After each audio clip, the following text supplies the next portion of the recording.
The mission of Peter Paul is simple: to serve the members of the East End community by standing on three pillars: educating the child, engaging the family, and empowering the community.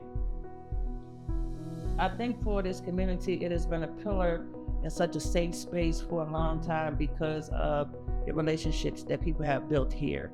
Many of our students and their families have been around for generations, including myself and my family. It is that warm space where, again, back to someone's gonna call you by your name and not just by your number. Someone's gonna know who your family is. It's still that village that we often think is going away. Peter Paul still provides that village space for students, community members, and people who I say live, work, and play here. Even if you work here, it feels like a second home to people who come here. You feel welcome, you feel warm, you feel loved. I think the work that is always done is the same, is to be responsive to what the people need in the time that you're in.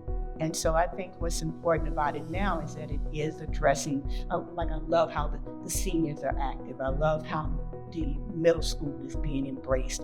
I love how we continue the food program. Those things are just as relevant now as they were, over 40 years ago. And so I feel like it's doing the work that it needs to do in the time. As long as Peter Paul just continues to keep their finger on the pulse of what the community needs. So the work of Peter Paul is pretty much the work of the community. If we don't have our students, if we don't have our family members, if we don't have our older adults programming, then there really isn't a need for Peter Paul. So once again, it's twofold. It's our donor support that is able to keep Peter Paul going, and the continued participation of our students, families, and program participants.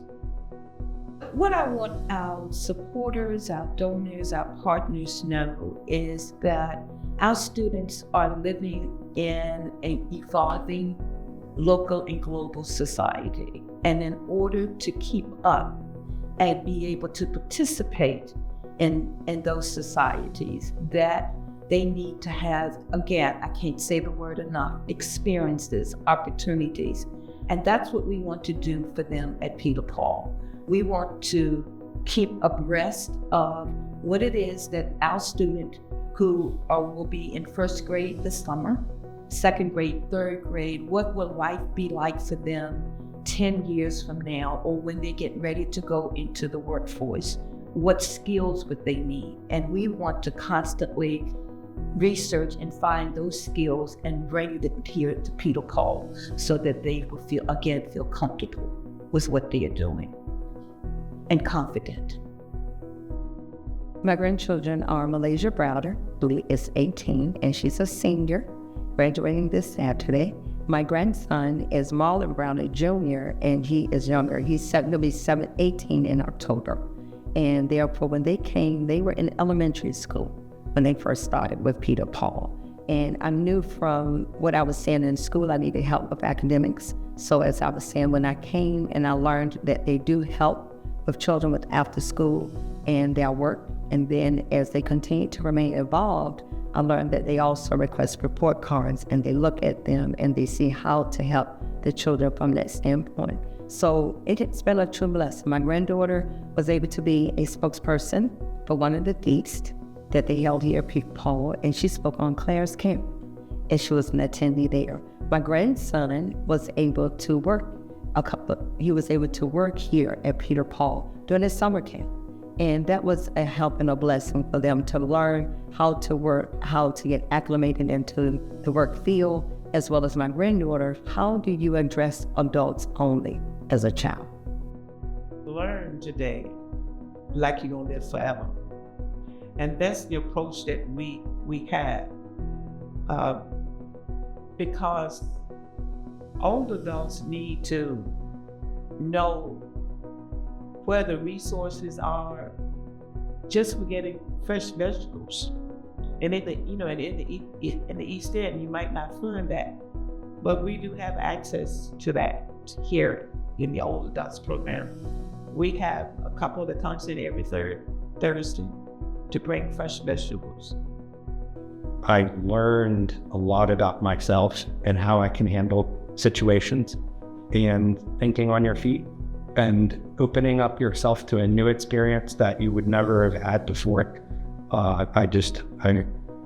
That's why I'm the point of contact for the classroom sponsorship, because I want to evangelize this feeling, this sense of accomplishment, this sense of belonging, this sense of, you're part of something larger than yourself. That the current student I have right now said something about, what did she say?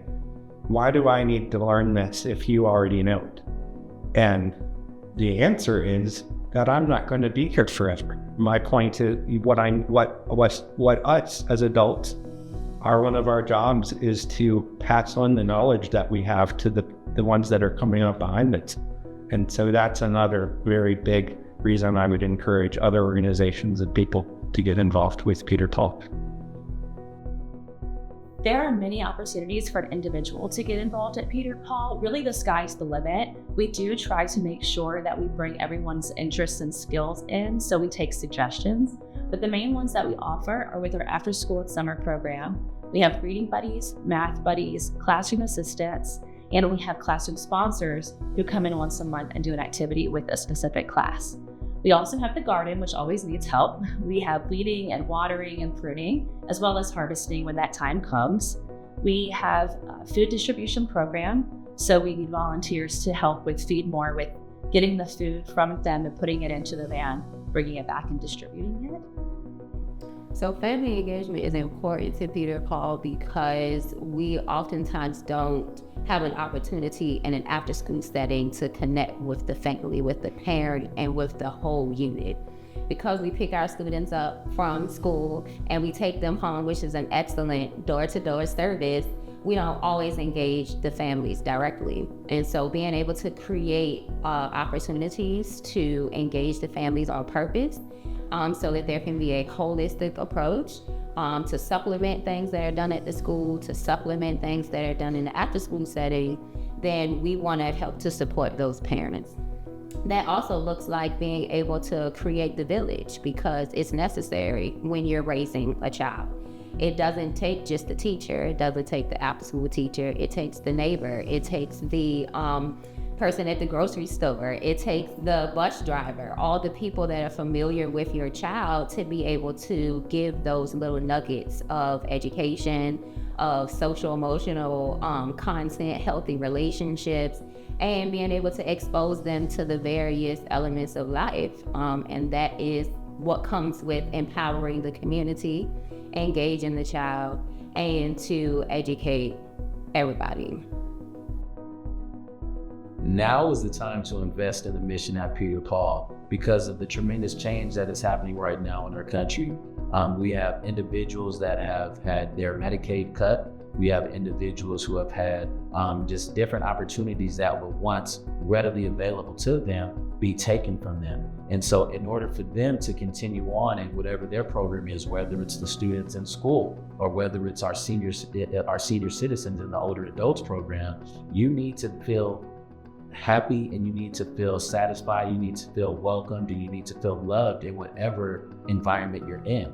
Peter Paul is that environment, and we rely on the funding from our generous donors to be able to continue to provide this warmth and this environment, this loving and this care that we've been offering for since our origination in 1979.